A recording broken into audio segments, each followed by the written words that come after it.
Perkembangan komponen hardware.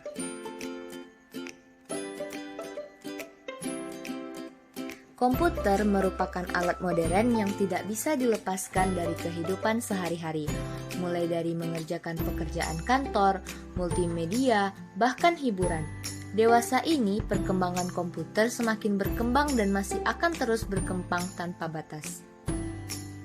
Supaya komputer dapat digunakan untuk mengolah data, maka harus berbentuk suatu sistem yang disebut dengan sistem komputer.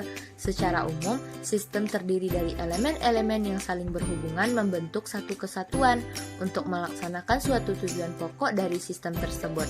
Tujuan pokok dari sistem komputer adalah mengolah data untuk menghasilkan informasi sehingga perlu didukung oleh elemen-elemen yang terdiri dari perangkat keras atau hardware, perangkat lunak atau software, dan juga brainware. Perangkat keras atau hardware. Pengertian hardware. Hardware atau perangkat keras yaitu peralatan atau perangkat yang dapat dilihat dan disentuh serta dapat dirasakan dengan sentuhan tangan. Dengan kata lain, seluruh bagian yang terdapat pada perangkat elektronika, baik dari mulai komputer, telepon seluler, atau perangkat elektronika lainnya disebut hardware. Cara kerja dari hardware ini sangat tergantung pada software, karena perintah yang dijalankan berdasarkan atas perintah software. Hardware secara fisik terdiri atas 4 jenis, yaitu 1.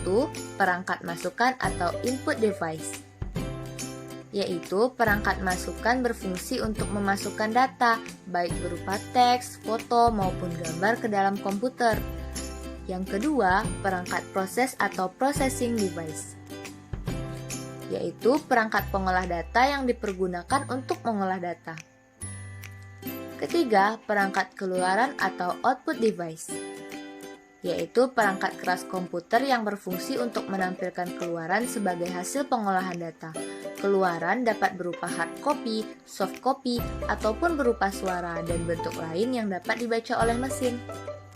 Dan yang keempat, unit penyimpanan atau backing storage, yaitu perangkat keras untuk melakukan operasi penulisan, pembacaan, dan penyimpanan data. Pertama, perangkat masukan atau input device. 1. Keyboard. Penciptaan keyboard komputer diilhami oleh penciptaan mesin ketik yang dasar rancangannya dibuat dan dipatenkan oleh Christopher Latham pada tahun 1868 dan banyak dipasarkan pada tahun 1877 oleh perusahaan Remington. Keyboard komputer pertama disesuaikan dari kartu pelubang atau punch card dan teknologi pengiriman tulisan jarak jauh atau teletype. Keyboard merupakan sebuah papan yang terdiri dari tombol-tombol untuk mengetikkan kalimat dan simbol-simbol khusus lainnya pada komputer. Keyboard dalam bahasa Indonesia artinya papan tombol, jari atau papan touch. Papan keyboard jumlah seluruh touch-nya adalah 104 touch. Keyboard mempunyai kesamaan bentuk dan fungsi dengan mesin ketik. Perbedaannya terletak pada hasil output atau tampilannya. Apa yang kita ketikkan menggunakan keyboard, hasil atau keluarannya dapat kita lihat di layar monitor terlebih dahulu. Kemudian kita dapat memodifikasi atau melakukan perubahan-perubahan bentuk tulisan, kesalahan ketikan, dan yang lainnya. Keyboard dihubungkan ke komputer dengan sebuah kabel yang terdapat pada keyboard.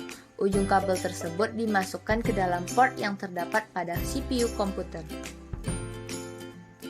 Berikutnya, mouse. Mouse adalah hardware yang dihubungkan dengan komputer yang fungsinya sebagai penggerak kursor yang memberikan sebuah perintah, masukan atau input pada sistem Windows.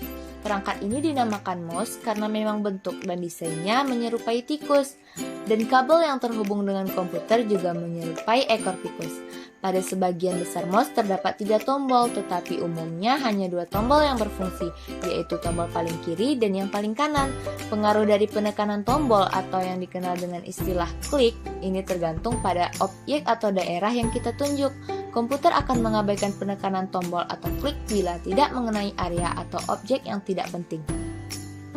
Kemudian, dalam penggunaan mouse juga kita kenal istilah drag, yang artinya menggeser atau menarik. Apabila kita menekan tombol paling kiri tanpa melepaskannya dan sambil menggesernya, salah satu akibatnya objek tersebut berpindah atau menjadi pindah, tersalin ke objek lain dan terdapat kemungkinan lainnya.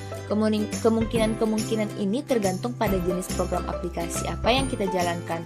Mouse terhubung dengan komputer dengan sebuah kabel yang terdapat pada mouse. Ujung kabel tersebut dimasukkan dalam port yang terdapat di CPU komputer. Berikutnya, scanner. Scanner adalah sebuah alat pemindai.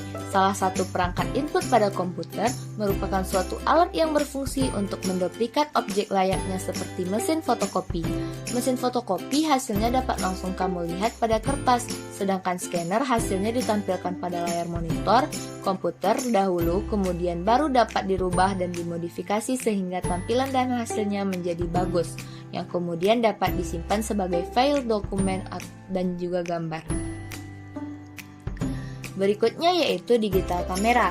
Salah satu input device yang sedang marak belakangan ini adalah digital kamera.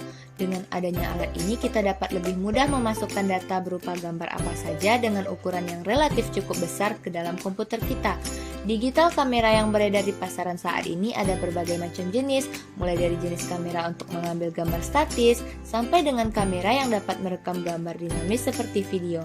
Berikutnya yaitu mikrofon.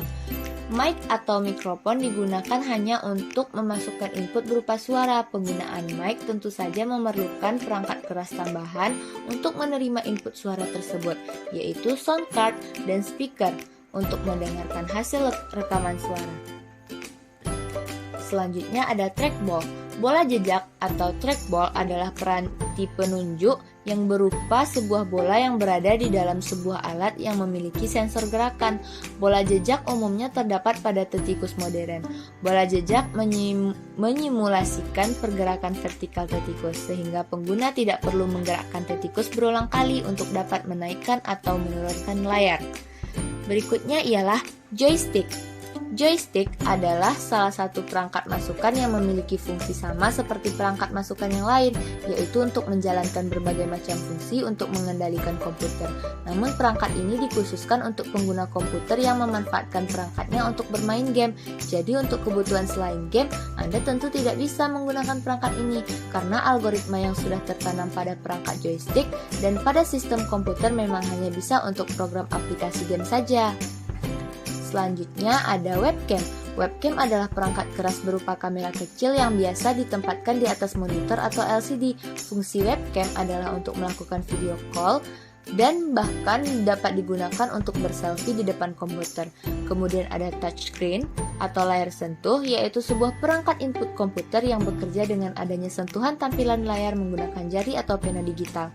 Pengguna mengoperasikan sistem komputer dengan menyentuh gambar atau tulisan di layar itu sendiri, merupakan cara paling mudah untuk mengoperasikan komputer. Selanjutnya yaitu perangkat proses atau processing device. Yang pertama yaitu casing CPU atau Central Processing Unit. Casing CPU biasanya terbuat dari plastik dan beberapa juga terbuat dari besi, stainless, dan lain sebagainya. Casing ini berguna untuk melindungi berbagai komponen-komponen yang terdapat dalam CPU, tentunya untuk lebih melindungi dari debu, panas, air, atau hal-hal lain yang dikhawatirkan akan mengganggu kinerja CPU itu sendiri. Selain itu, casing juga berfungsi sebagai tempat kita meletakkan dan memasang berbagai komponen seperti motherboard, power supply, optical disk drive, hard disk, dan masih banyak yang lainnya.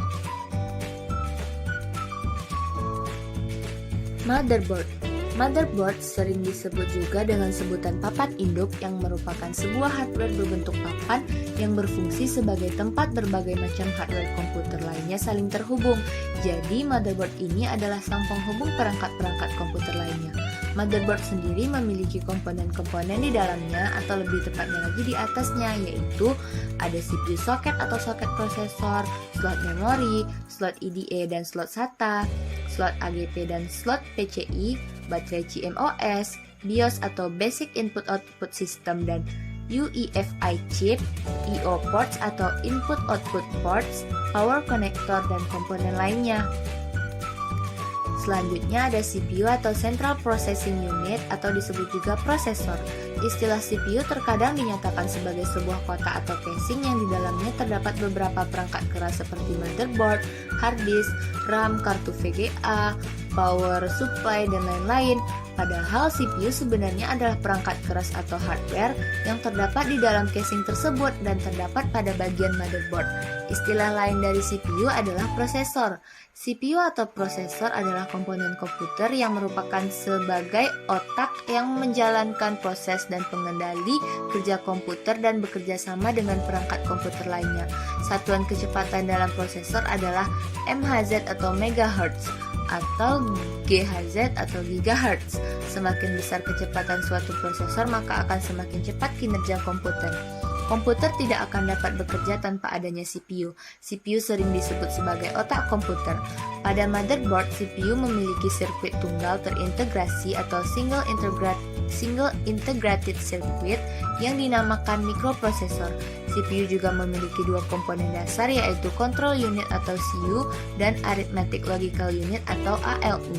Di samping itu, CPU mempunyai beberapa alat penyimpan yang berukuran kecil yang disebut dengan register. Selanjutnya ada RAM. Random Access Memory atau RAM adalah perangkat keras komputer atau hardware yang berfungsi sebagai media penyimpanan data yang hanya bersifat sementara. Artinya jika komputer dimatikan, maka data yang tadi disimpan di dalam memori akan dihapus secara otomatis. RAM sangat mempengaruhi kecepatan akses komputer sehingga semakin besar kapasitas RAM, maka semakin cepat pula kecepatan akses pada sebuah komputer. Kemudian ada ROM, yaitu memori yang hanya dapat dibaca. ROM dapat dibaca tapi tidak dapat diperbaharui. Biasanya ROM dipakai untuk menyebutkan bagian-bagian elektronik tertentu dalam suatu komputer. Read-only memory bersifat non-volatile dan tidak hilang meskipun power dimatikan. Berikutnya ada VGA. VGA merupakan sebuah standar grafis yang digunakan untuk sebuah tampilan komputer analog. VGA atau Video Graphic Adapter adalah sebuah perangkat keras yang berfungsi mengolah data grafik yang akan ditampilkan oleh monitor. VGA juga memiliki prosesor yang biasa disebut GPU atau Graphic Processing Unit. Kemudian ada sound card. Sound card adalah suatu perangkat keras komputer yang digunakan untuk mengeluarkan suara dan merekam suara. Pada awalnya sound card hanyalah sebagai pelengkap dari komputer, namun sekarang sound card adalah perangkat wajib di setiap komputer. Dilihat dari pemasangannya, sound card dibagi tiga. Yang pertama sound card outboard, sound card onboard, sound card offboard, dan sound card eksternal. Berikutnya ada power supply. Power supply adalah salah satu hardware di dalam perangkat komputer yang berperan untuk memberikan suplai daya. Komponen ini berfungsi mendistribusikan arus listrik ke beberapa komponen yang ada dalam CPU. Fungsi utamanya adalah untuk mengubah arus AC menjadi arus DC yang kemudian diubah menjadi daya atau energi yang dibutuhkan komponen-komponen pada komputer. Kemudian ada heatsink. Heatsink merupakan alat pengendali panas pasif yang menyerap panas yang dipancarkan atau dihasilkan oleh komponen elektronik, kemudian dipindahkan ke media fluida di sekitarnya. Bisa berupa udara maupun cairan. Umumnya heatsink juga dilengkapi dengan kipas untuk membantu proses pendinginan. Selanjutnya, perangkat keluaran atau output device. Yang pertama ada monitor. Monitor adalah salah satu jenis soft copy device karena keluarannya adalah berupa signal elektronik. Dalam hal ini berupa gambar yang tampil di layar monitor.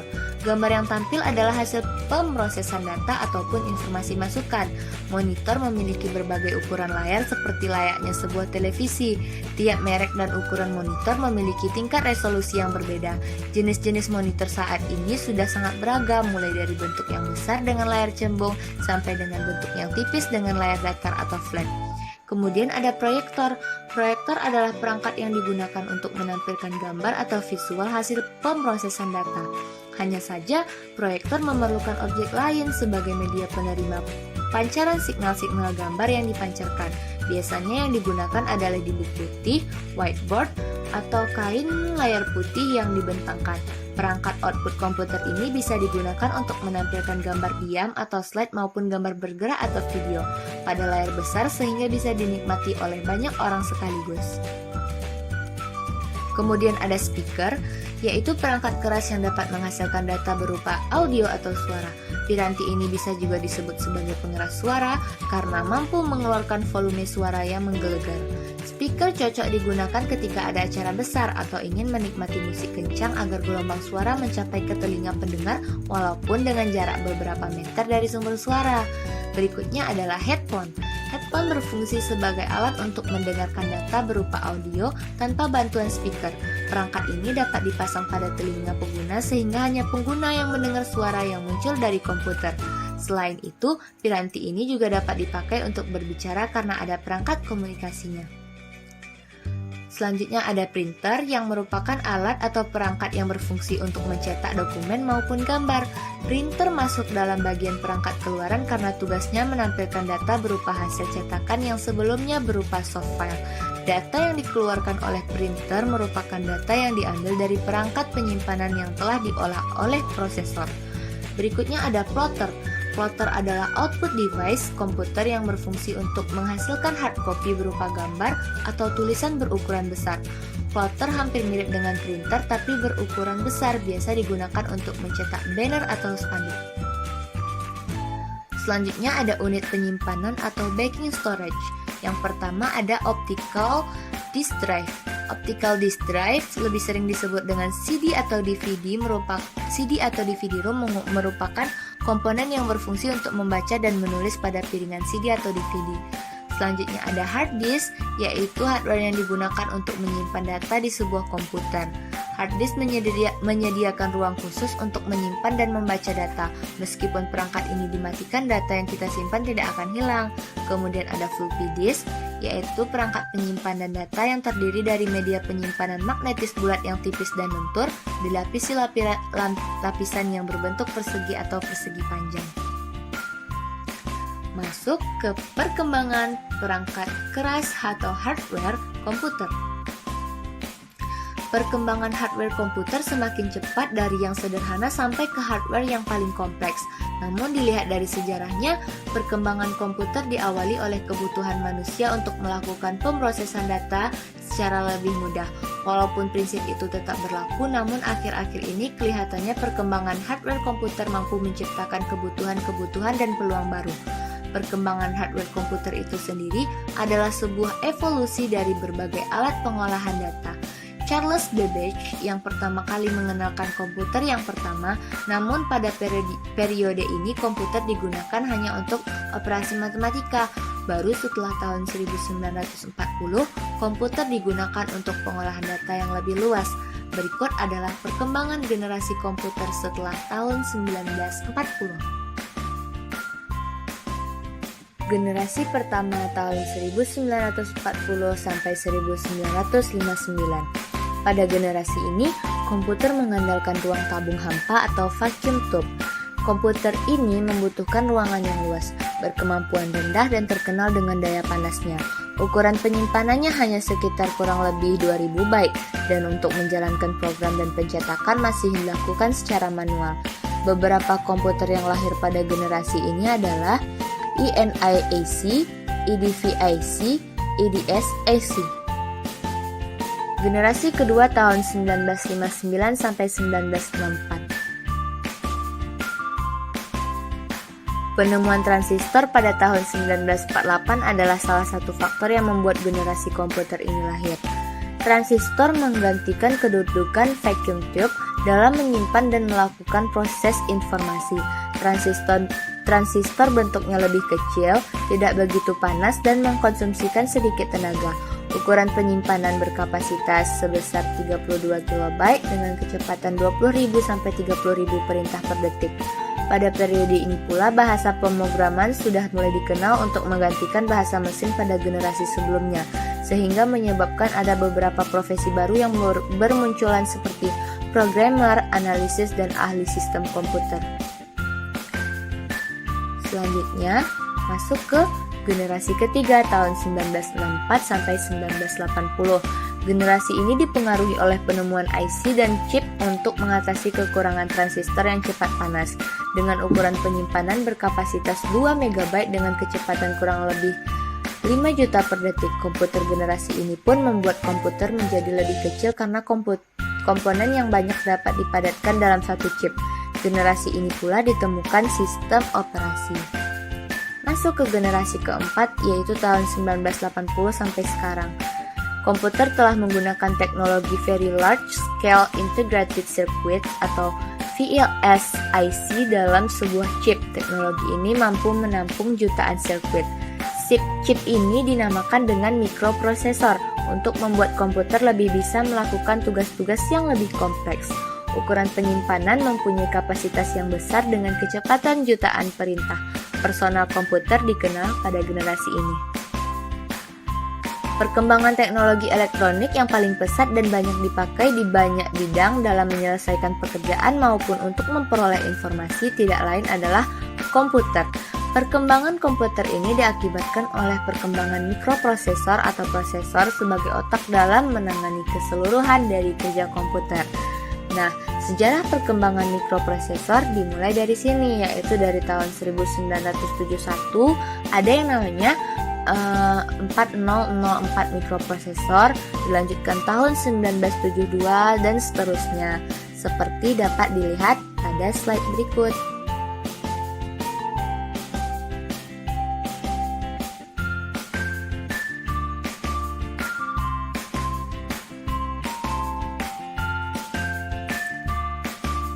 Oke, itu tadi dia penjelasan tentang perkembangan hardware komputer.